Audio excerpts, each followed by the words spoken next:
샬롬. 우리가 예수님을 맞을 수 있는 그런 믿음을 갖게 하시기 위해서 하나님께서 주신 말씀들은 참 여러 가지로 많습니다. 지금 많이 쏟아 부어주고 계십니다. 그 중에서 한 부분이 여호와의 절기입니다. 유대인이든 이방 교회든 상관없이 모두에게 주는 절기라는 것을 강조하시죠. 이 부분이 교회 안에 많이 가리워져서 너무나 중요한데 준비하지 못하는 것이 안타깝습니다. 이것은 어떤 신앙이 되어야 되는 그 절기를 통해서 어떤 믿음이 되어야 되는지도 내용이 다 들어있고 또 그 때쯤이 언제인지도 우리가 알 수 있는 갑자기 도적같이만은 그런 신앙이 되지 않기 위해서 주시는 말씀들이기 때문에 굉장히 우리 교회 가운데 유대인들 가운데 끼어서 이거를 알고 준비되어야 되는 부분인데 많이 가려져 있습니다. 우리가 알고 지혜롭게 준비되기를 원합니다. 이게 들으시면은 참 놀라우실 거예요. 이해를 하게 되면. 같이 나눠보도록 하겠습니다. 여러분, 우리가 성경에서 어떻게 우리 크리스찬들이 거울로 보는 것 같이 희미하다고 말하는지를 아십니까? 우리가 단지 부분만을 알고 있다는 것을 아십니까? 저는 이해합니다. 하지만 저는 로마서 11장을 읽었습니다. 거기에 유대인들이 단지 부분적으로만 눈이 멀었다고 말하고 있습니다. 그래서 갑자기 저는 오 하나님, 우리는 부분적으로 눈이 멀었군요 합니다. 우리는 부분적으로 눈이 멀었습니다. 그리고 첫 번째 그룹은 자신을 오히려 더 낮추고 더 명확한 그림을 얻기 위해서 다른 렌즈들을 찾았습니다. 그래서 저는 축제, 절기를 유대인의 관점에서 연구하기 시작했는데 세상에 새로운 세상이 열렸습니다. 그것은 패러다임의 변화입니다. 정말 그렇습니다. 갑자기 성경을 풀컬러 3D로 읽는 것과 같습니다. 단지 흑백 문자를 읽는 것이 아니라요. 그것은 별도의 책이 아니고요. 그것은 마치 여러분들이 구약과 신약의 중간 페이지를 찢어버리고 유대인과 이방 교회가 모두 하나로 연결되어 있다는 것을 깨닫는 것과 같다는 것입니다. 우리는 오직 성경에만 잘 연결되어 있는 것이 아니며 우리는 지금 서로에게 더 잘 연결이 되어 있습니다. 유대인들은 그들이 광야에 있기 전까지는 율법이 주어지지 않았다고 말합니다. 그 율법이 광야에서 이스라엘 민족에게 주어진 그 이유는 하나님께서 그들과 소통하기를 원하셨고 이를 위해 만들어진 율법은 경계가 없고 영원하며 우리 모두를 위한 것입니다. 하나님은 모든 것을 세세하게 구체적으로 계획하셨습니다. 우리는 눈송이 보는 걸 좋아하지요. 하지만 눈송이를 현미경으로 보는 것은 어떨까요? 갑자기 당신은 놀라운 디테일을 보게 될 것입니다. 저의 목표는 모두에게 하나님이 얼마나 훌륭한지를 보여주는 것입니다. 저는 하나님의 말씀을 가시적 수준이 아닌 미시적인 수준으로 보여주고 싶습니다. 제가 하고 싶은 말은 말하자면 사람들에게 3D 안경을 씌워주고 성경을 보도록 갑자기 글자가 튀어나오기 시작하고 우리가 전에 보지 못한 방식으로 세상을 보게 되는 것입니다. 계시록 13장 8절을 보면 세상의 기초로부터 죽임을 당한 어린 양에 관한 이야기를 많이 이렇게 보셨을 것입니다. 세상 기초로부터 죽임을 당한 어린 양이라는 그 의미는 하나님 아버지께서 예수 그리스도의 그 죽음을 태초의 시작부터 계획하셨다는 것입니다. 예수님이 죽으시고 난 다음에 갑자기 하나님께서 안 돼 하고 다음 계획을 세우신다든지 그를 부활시켜야지 한 것이 아닙니다. 이것이 우리에게 말하는 것은 하늘에 계신 우리 아버지는 지금 무엇을 하셨습니까? 그는 모든 것을 미리 계획하셨습니다. 그는 시작부터 끝을 알고 계셨습니다.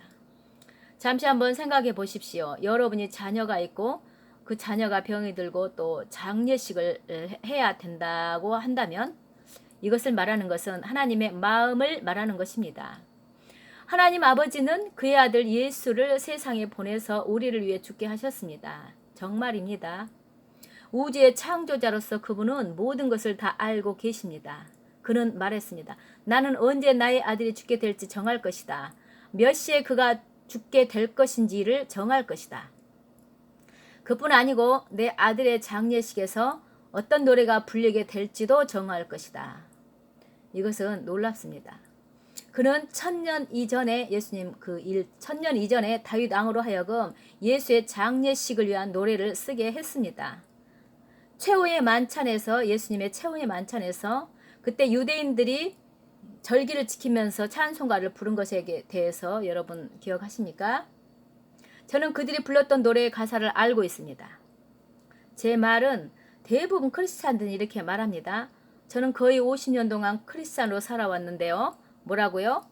최후의 만찬, 그때 6월절에 그때 유대인들이 불렀던 노래의 가사를 안단 말입니까? 일단 히브리어의 근원을 알고 유대인의 근원을 알고 전통을 배우기 시작하면 갑자기 성경은 살아서 다가옵니다. 그들은 무엇을 노래하고 있었을까요? 시편 118편입니다.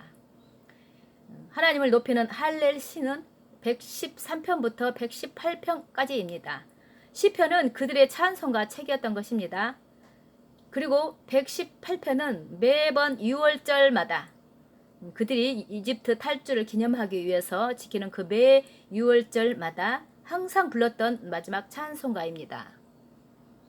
그러면 하나님이 다윗으로 하여금 예수님이 배신당하고 거절당하기 직전에 하나님의 아들 장례식을 위해서 쓰게 한 가사가 무엇이었을까요? 시편 118편 22절 건축자의 버린 돌이 지 모퉁이의 머릿돌이 되었나니 버림받는 것을 이야기하죠. 이것은 놀랍습니다. 하나님은 이것을 모두 세세한 부분까지 미리 계획하셨습니다.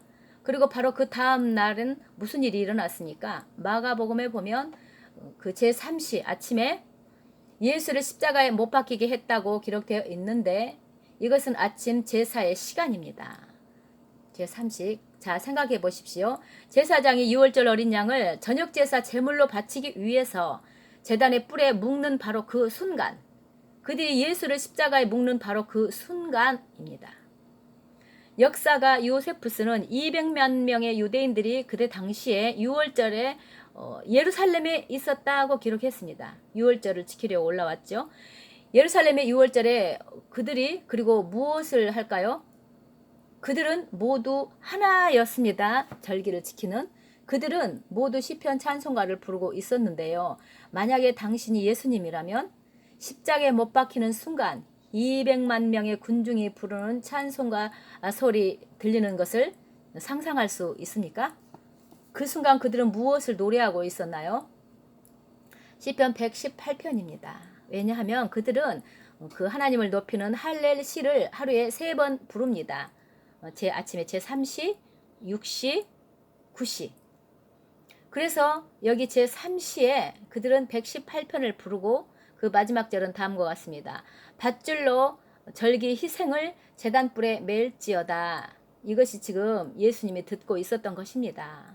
그리고 6시 정오에는 무슨 일이 있었나요? 성서 내용을 보면은 갑자기 어두워졌다고 합니다. 모든 빛이 나갔습니다. 그래서 3시간 동안 어둠이 지속됐었지요. 정오부터 9시까지. 예수님이 그때 하신 말씀을 기억하십니까? 내가 이 땅에서 들리면 모든 사람을 내게 이끌겠노라 이렇게 말씀하신 적이 있었죠. 예수님은 지금 200만 명의 사람이 그 해질녘에 부르는 노래를 듣고 있습니다. 200만 명 사람이 무엇을 하고 있는지 상상할 수 있습니까? 그들은 찬송가 책을 가지고 있거나 머릿속에 외우고 있습니다. 매번 했으니까. 그리고 갑자기 빛이 어두워졌는데 그들이 지금 그 찬송가를 부를 때 예수님이 듣고 있는 모든 사람의 노래는 무엇이었는가 하면은 118편 16절 여호와의 오른손이 높이 들렸도다. 여호와의 오른손이 칭송되리라 입니다. 그리고 저녁에 우리가 무엇을 볼 수가 있습니까? 저녁 제사에서 마지막 6월절 어린 양을 제물로 바치는 그 순간, 그때가 바로 예수님이 숨을 거두는 순간입니다. 저녁 제사 시간이죠. 그들은 무엇을 합니까? 그때 118편을 부르고 있습니다. 이날은 주가 지으신 날 기뻐하고 즐거워하세. 24절입니다. 자, 그리고 바로 그 다음날 무교절인데요. 무엇을 알 수 있나요? 예수님은 무교절에 묻혔습니다. 죄 없이 무교되었습니다. 대부분의 크리스찬들은 유대인들이 1500년 동안 매년 초실절을 지켜왔다는 사실을 모릅니다. 우리는 무엇을 봅니까? 예수님은 초실절에 올라가셨고 당일에 죽은 자들로부터 부활절의 첫 열매가 되셨습니다. 그리고 50일이 지난 후 우리는 오멜세기라고 불리는 유대의 그 시간이 있는데요. 하지만 기독교에서는 성령 강림절에 해당하는 히브리어 단어를 들어본 적이 없습니다. 대부분 그리스도인들은 오순절인데 이것은 몇 주를 의미해서 따라서 기독교인들이 믿지 않든 믿든 정하는 그 시간인데, 사실 재미있게 말하는 한 가지를 제가 알려드리자면은 오순절 교회는 오순절 축제를 지키지 않았다라고 합니다. 그러면서 그것은 그들이 말하는 그들의 모든 기초가 세워졌다고 합니다. 오순절을 기초로 해서 오순절 계율을 세워졌다 합니다. 말은 그렇게 한다는 것입니다. 하지만 유대인들은 오늘날까지 오순절 축제를 계속해서 지키고 있습니다. 무슨 일이 일어났습니까? 요한의 행록서에 보면은 이때 오순절날 아침 제사 시간에 그들은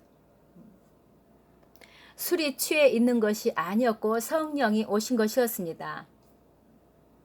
그래서 바로 아침 제사 시간에 성령님이 오셨다는 것입니다. 그래서 여기에 신생한 예행 연습을 우리가 보게 되는 것입니다.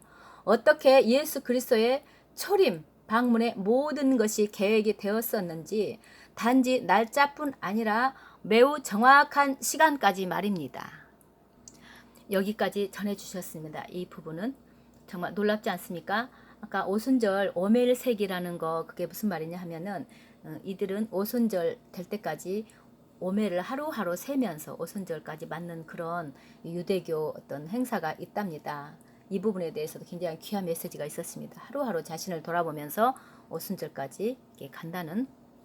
그리고 이방 교회가 얼마나 허점이 있는지도 보셨잖아요. 오순절 교회인데 오순절에 대한 그것을 제대로 알지 못하고 지키지 않고 이렇게 가고 있다는 것을 살짝 말씀해 주신 것입니다. 이방 교회가요, 많이 모르는 부분들을 지금 유대인 랍비 목사님들을 통해서 우리에게 알려주시는 것입니다. 이것들을 좀 세세하게 꼼꼼하게 알면 놀랍습니다. 완전히 다른 어떤 세계처럼 우리의 신앙을 열어주시는 부분들이 이분들이에요.